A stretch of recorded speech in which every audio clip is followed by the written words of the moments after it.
What's up, guys? I'm Lizzie. It is so freaking bright out here. I cannot keep my eyes open. So if I'm like frowning at you, squinting at you, I apologize. The sun is like directly in my eyeballs. Anyways, I thought we'd do like a little beginner tutorial kind of thing today. It's finally so nice and warm out here. My horse is so warm and smells like the sun.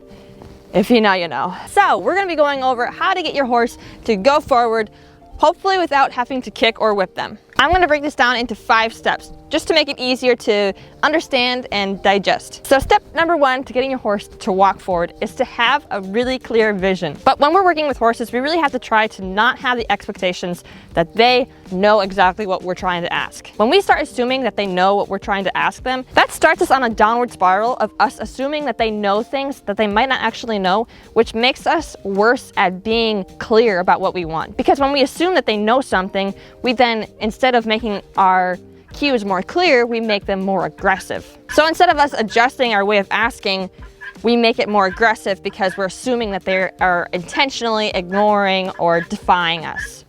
Guinea hen, do you mind? Do you mind? Be quiet, quiet, quiet, quiet, quiet. Please, quiet. So having a clear vision won't necessarily mean that the horse will know exactly what you're thinking, but it'll make your ask a lot more clear. If you know exactly what you want, you'll be a lot more clear about what you want. It takes away the assuming and makes us have more clarity about exactly what we want. Number 2, adding energy. Now, once we've established our clear vision, it's time to put energy behind that vision.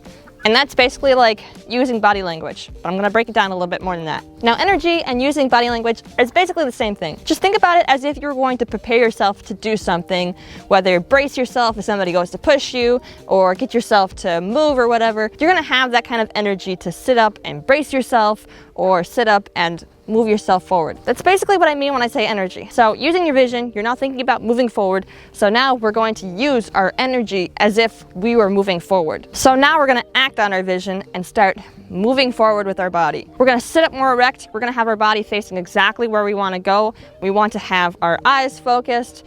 We want to have all of our energy kind of moving forward. And the reason we start so subtle with the vision and then with energy is because we want the horse to be able to learn to move off of the slightest pressure. If you want the horse to respond as soon as you have a thought, you need to first train them then in the order of subtleness to clarity. Number 3, adding pressure. So once you've gotten your clear vision and now we're using your energy and we're still not getting a response, now you start adding pressure. Now, pressure does not mean inflicting pain on your horse. It doesn't even mean making your horse uncomfortable. It's just making your cue more clear so that they can feel it.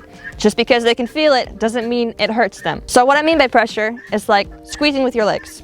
So we have our vision, we have our energy up, and now we're squeezing with our legs. And we're going to squeeze, and we're going to have this energy, and we're just going to squeeze, and we're still not getting a response. So then we move on to step number 4, which is make it clear. So just because we went through these 3 phases and we haven't gotten a response from the horse, we're not going to assume that they're intentionally ignoring us. What we are going to assume is that they don't understand.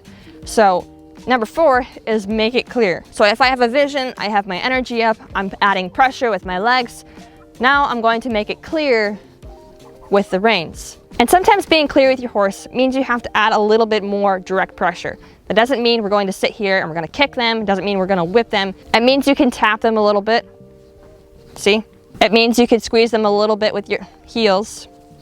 See? There's a lot of natural trainers out there these days that have taken the term pressure and have put a negative context with it, which is not always the case. Adding pressure does not mean that you are inflicting pain on your horse. It doesn't mean that you are forcing your horse to do something that they don't want to do. It just means that you're adding clarity to your cue. So again, I'm going to start with my vision. I'm going to add my body language. I'm then going to add pressure.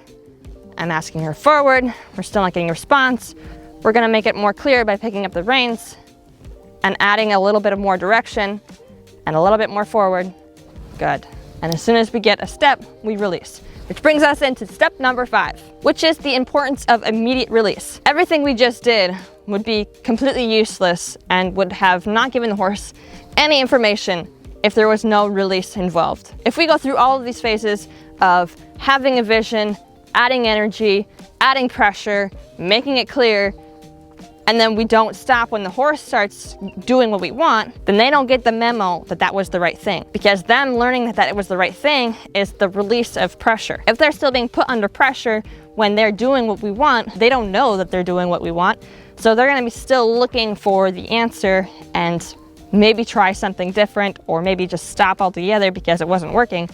So the importance of release is super important. Otherwise, everything we just did is for nothing. But also knowing when to release is super important, because it's not just about when the horse moves their feet. Just like when we start with our vision, we want to encourage them having the same vision. So as soon as they get the thought of moving forward and their energy shifts forward a little bit, that's when you release. If we're waiting for a super obvious answer from the horse, we might have already made it unclear to them about what we want. So if we go to ask them to move forward and they have the thought, that's when we release. And you can tell they have the thought by their energy and their shifting, just like we are doing on their backs. This is how you create a super soft horse that can respond off of very subtle pressure. And it's not just about getting them to walk forward. Once you have them able to respond off of super subtle cues, then they'll be able to do that at higher speeds too. And it'll be much easier to get them into a quick, immediate canter without having to kick or whip, with just body language, because they can be that soft. So if I go to ask Stella to move forward, and I start with my body language, and I start squeezing with my legs, and I pick up my reins, good girl, I'll immediately take the pressure off of her as soon as she's responding to my cue, even if it's not exactly what I wanted. But that's it for today's video, guys. I hope you guys enjoyed this video. If you did, give it a big like and subscribe. I have to go rest my eyeballs for a good half an hour. You can go follow me on Instagram and TikTok at sport.pony13, and I will see you guys next week Sunday. Bye! Oh, you're so good. Oh, you're such a good girl.